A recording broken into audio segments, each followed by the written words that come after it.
O'rtoqlar, shu videoni iltimos qilaman, o'tkazib yubormasdan oxirigacha ko'ringlar.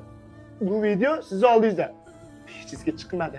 Siz Allohning suygan bandasi ekansiz. Hozir mana shu ukamizniki siz bilan bizning yordamimiz juda ham kerak. Bilasiz-ku, o'zi unaqa narsalar man uncha-munchaga qo'ymayman.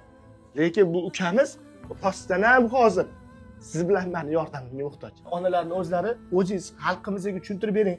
O'g'lingizlarga nima bo'lgan? O'g'lim tug'ma skolyoz bilan tug'ilgan. 2 marta operatsiya qildirdik. Hozir 3-chisiga qiynalmoqmiz. Orqasiga temir qo'yilgan. Temir hozir buni orqasidan terisini teshib chiqaryapti. Mana hamma tashxis natijalari ham bor ekan. Hech qaysi onaga farzandini bunaqa ko'rish oson emas ekan.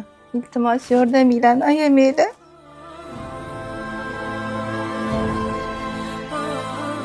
Yig'lamay, sizlarga yetayotgan temirim mana shu qaranglar, bo'rtib chiqib turibdi.